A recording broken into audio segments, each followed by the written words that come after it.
In this video, we will show you how to replace your fuel level sensor on this Chevy Tahoe. This will be located inside of your fuel tank. Let's get into it. All right, friends, let's get started. Go ahead and open up that fuel door and remove your fuel cap. We'll just give that a quick inspection and set it aside. Something that's important to mention before we get into this, it's a good idea to have your fuel level as low as possible. When we're lowering the tank, it needs to come down at an angle. Now let's make our way underneath the driver's side of the hood. Along where the battery is, you're going to find the fuse box. Let's go ahead and lift up that cover, and we're looking for a relay that says fuel pump. You can see I have it highlighted right here. Once you've found that, let's make our way down into the fuse box and remove that relay. That's this one right here, next to the two larger relays.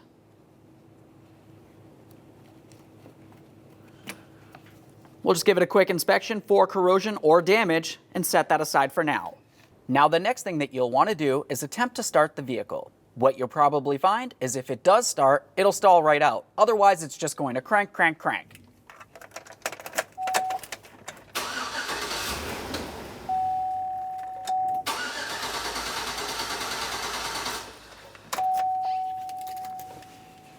Now the reason for doing all that is to remove the fuel pressure from inside the system. Let's go ahead and take that relay, put it back, and put the cover back on the fuse box.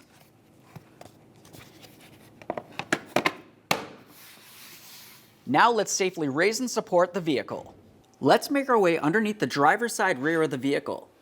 Just above the rear differential, you're going to find that you have two fuel lines. One of them is for the evap system. The other one is the fuel fill neck. For the evap hose, let's go ahead and squeeze on the two tabs and pull this out of place.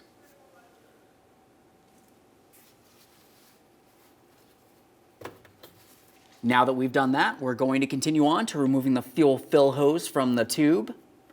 For this, you'll find that you have an 8mm headed clamp. Let's go ahead and loosen that clamp so we can slide the hose out of place.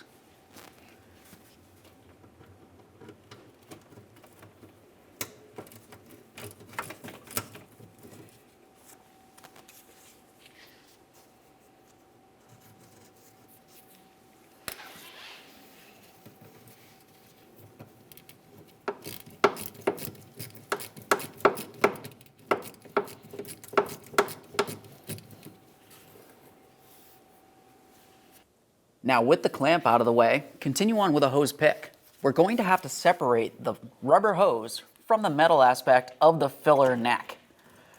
We'll just try to make our way inside this area, being extremely careful not to damage the hose.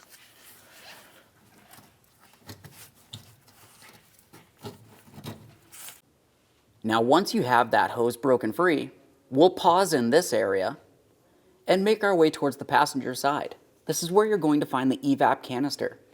There's two lines on this that we need to remove. This one right here has two locking tabs. One up along the top, the other one down along the bottom. So what we'll do is we'll just try to get our pick in between this area, gently try prying one off, give it a little tug, pulling it away. Get underneath the other one, give that a little pull. Now we should be able to slide this off. Once we have that one out of the way, let's continue on to the other line. For this one, you're going to find that you have a blue locking clamp. You can see one ear of it right here, which you want to press in on this area. And on the other side of the line, you'll have the same exact thing. There we are. At this point, both of the lines are separated. Now let's follow that fuel tank forward. Right next to the transfer case, you're going to find that you have another line leading to this. On this line, you'll find that it has a blue locking tab.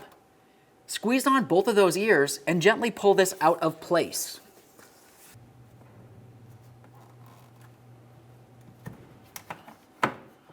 There we are. A quick inspection, and you can set that aside. Now the next thing that we are going to need to do is apply some pressure underneath the fuel tank so we can remove both of the fuel straps. You'll find that you have one located close to the front of the tank and a second one close to the rear of the tank.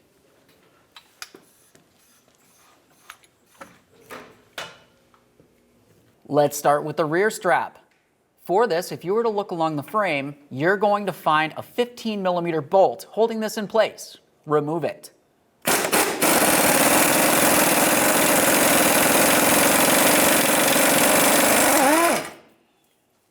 As you continue removing the hardware, give everything a quick inspection and then set it aside. Now we can move to the forward strap once again along the inside of the frame rail.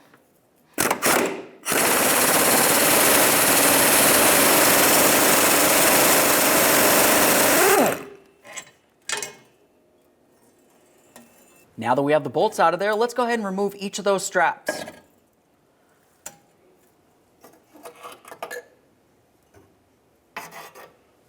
Now we can start lowering the fuel tank. As we bring it down, you're also going to need to start pulling it rearward a little bit, because if you were to look along the front, you'll find that the tank goes up and over the cross member.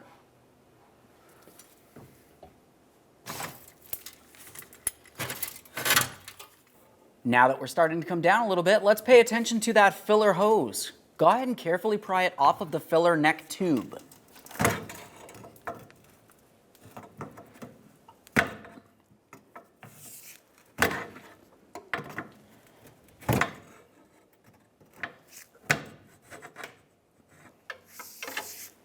Now we can continue bringing this down a little further. Now that we have this brought down a little lower, you can see that you have 2 electrical harnesses and you have 3 fuel lines leading to the top of the fuel sending unit. We're going to disconnect each of the 2 electrical connectors and then the fuel line that's all the way over towards the driver's side. Let's go ahead and start disconnecting these. I'll grab onto this locking tab and slide it away. Quick inspection for corrosion. Now we'll start removing the larger wiring harness. For the larger connector, we're going to use a small screwdriver or pick. On this, you'll find that you have a little gray locking tab. We'll just gently pry that out of place.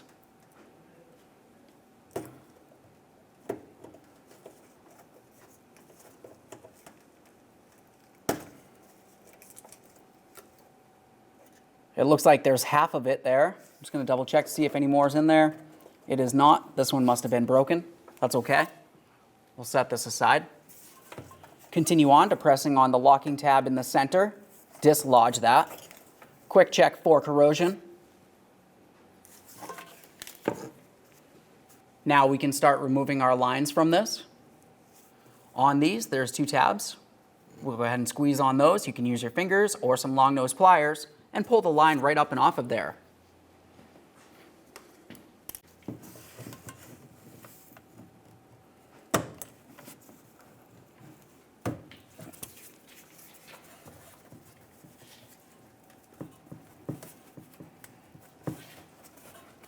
Let's make our way up here.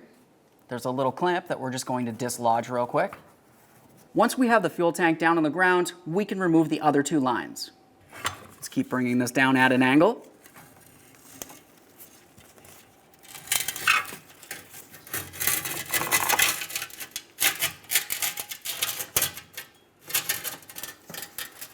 All right. Now at this point, I'm going to start pulling the front out of place. Keep in mind, if your fuel tank is full, it's going to be very heavy. Start lowering this down some more. There we are. Just double check to make sure you have your lines and cables disconnected so nothing is still attached to the fuel tank. Now that we have this down and out of the vehicle, we can continue on removing the fuel sending unit from the area. Before you start taking anything apart, make sure you clean any dirt and debris from the area because you don't want anything to fall inside of the fuel tank. For this, you can use a small scraper or some compressed air. Once you have it cleaned down, continue on with some penetrant. You're going to find that you have a metal locking ring that goes all the way around this area. Now that we have that cleaned down, let's continue on with some penetrant along this area. You're going to find that you have a metal ring making its way all the way around. Let's let that sit here with some penetrant and continue on to our 2 lines. Now on this second line here in the center, it gets removed the same as the first while it was still in the vehicle. Squeeze the 2 tabs, gently pull it out of place.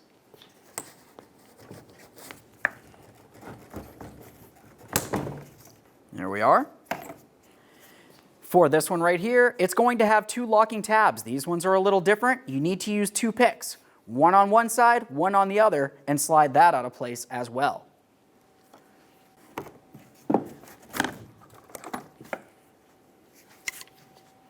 Now we can start turning the metal locking ring counterclockwise to remove this. When we're doing it, I'm going to use a brass punch and a rubber mallet. That way there I'm sure I'm not going to make any sparks.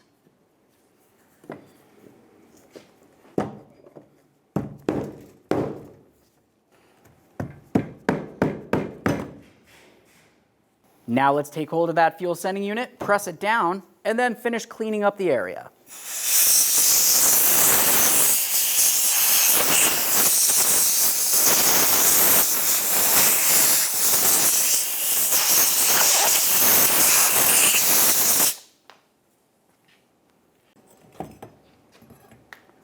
Remove your locking ring, give it a close inspection, make sure it's not rotted, weak, or damaged in any way. Assuming it looks good, set that aside.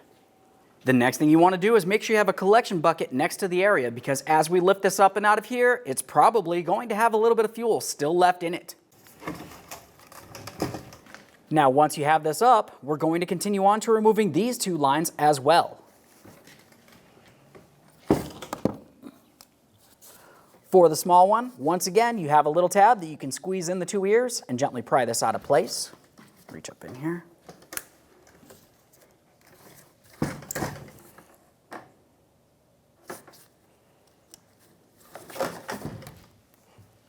Now we'll do this one. This is another one of those lines that has the two ears that you need to grab with two picks.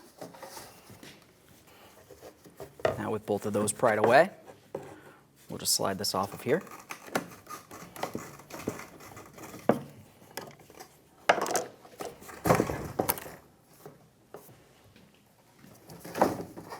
Set that down in there. Now we'll start lifting this up and out of here. Pay close attention to the level sensor. Let's bring this over our bucket. Let's get this gasket out of here.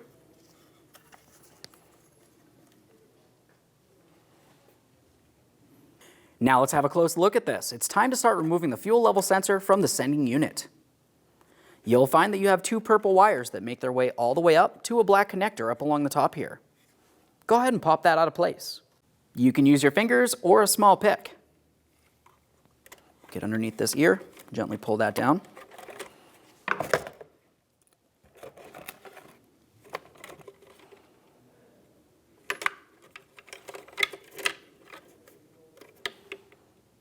At this point, we'll continue on with an angled pick and a small screwdriver.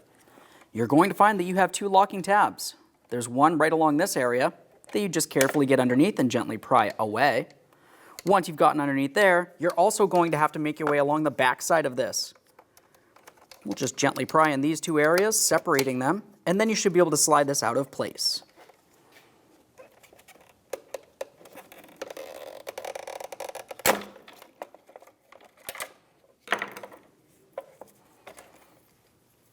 There it is, friends. Now we can get ready to install our brand new level sensor. We're going to take this and put it in place. Should want to line right up and slide into the groove. Slide it up, listen for a click, give it a tug to make sure it's secured in place. We'll just double check the functionality of that, make sure it's not binding in any way. Continue on to your two purple wires. Bring this up through here and connect it in along the top.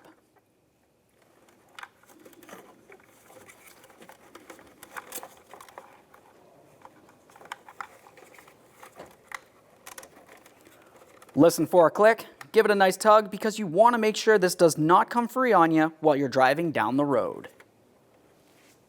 Now before we start putting this back together, let's take a rag and come right around this circular ring here. Now we can start putting in our fuel pump assembly. Keep in mind that once you get it down and in here, there is two fuel lines that you will still have to reconnect.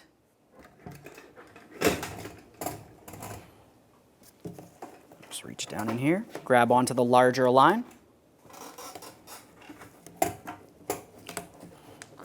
Press that on, give it a nice tug, trying to remove it.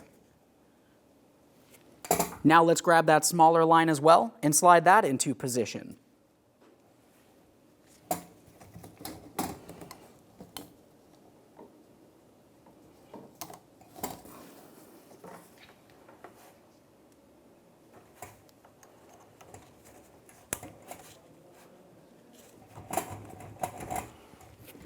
Now we can start putting this in place. We'll grab that brand new gasket and slide it around the fuel assembly. Rest it in place on the fuel tank inside that groove that you had cleaned. Continue pressing this down, making sure that each of your tubes lead to where the lines will connect in. Once you feel as though you have it pressed down, double check all the way around to make sure you don't see any gaskets sticking out. And you can also see the gasket perfectly sitting in the groove all the way around. What I mean by that is it didn't fall inward as well. Continue on with your locking ring.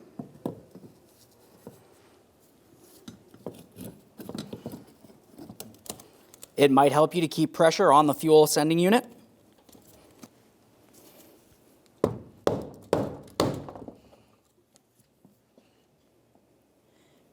As you're starting this in position, double check all of the ears. It's important to make sure that it's completely locked down all the way around.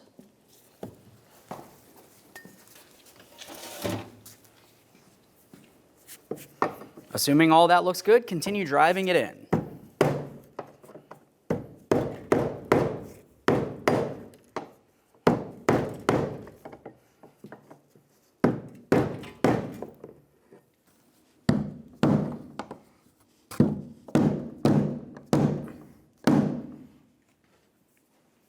There we are. I'll just double check all the way around this to make sure I'm completely seated. Let's reconnect those two lines.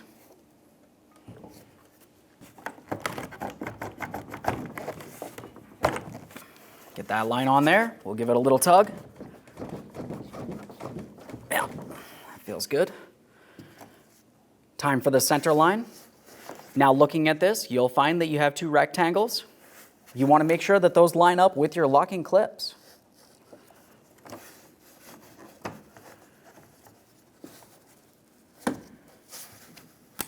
Listen for a click, give it a tug. Now before we get this back up into the vehicle, it only makes sense to go ahead and clean down any of the other rust or debris that might be on the tank.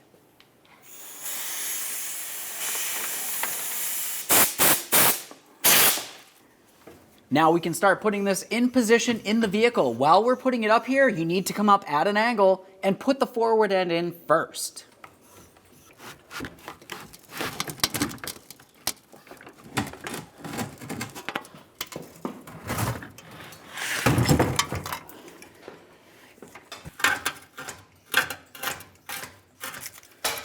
Now before we get this up there too far, let's start reconnecting our line and our wiring.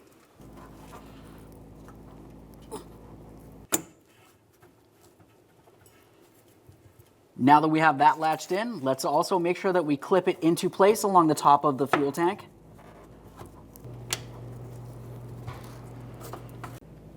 Now it's time for our wiring.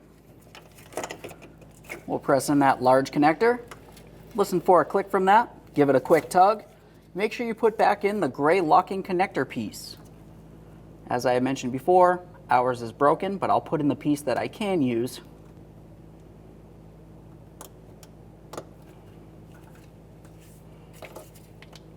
Onto the smaller connector.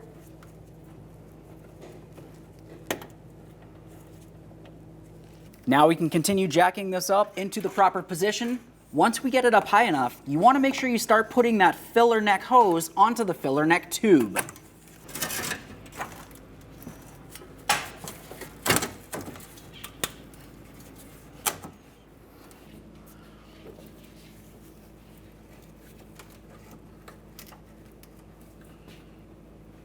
At this point, I can feel that the tube comes all the way down to here.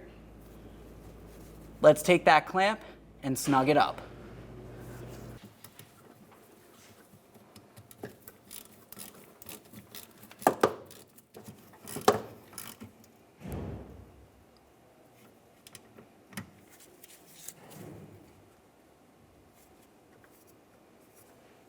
Let's do the other line next to it.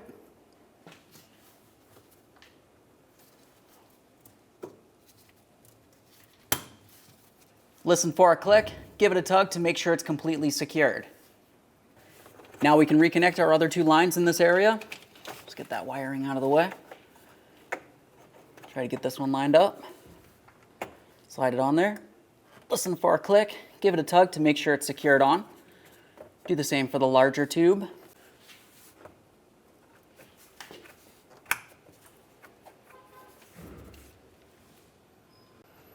Let's make our way back up to the front of the tank and reconnect that line as well.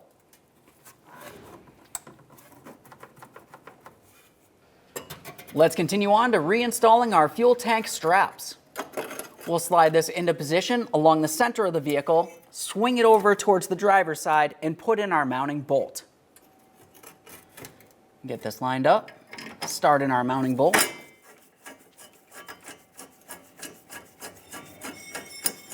Once you have it started in by hand, go ahead and snug it up.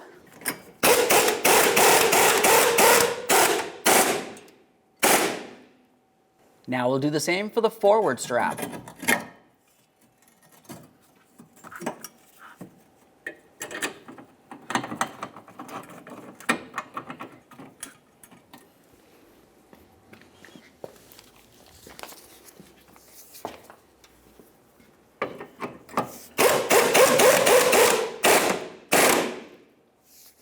Remove the support from under your fuel tank and make your way out from under the vehicle.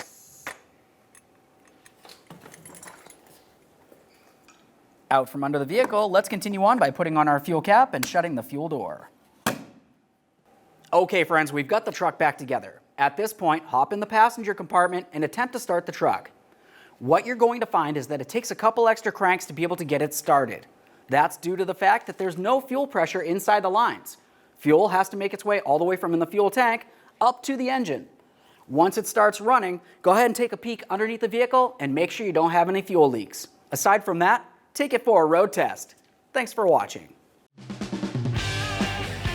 When only the best will do, demand TRQ.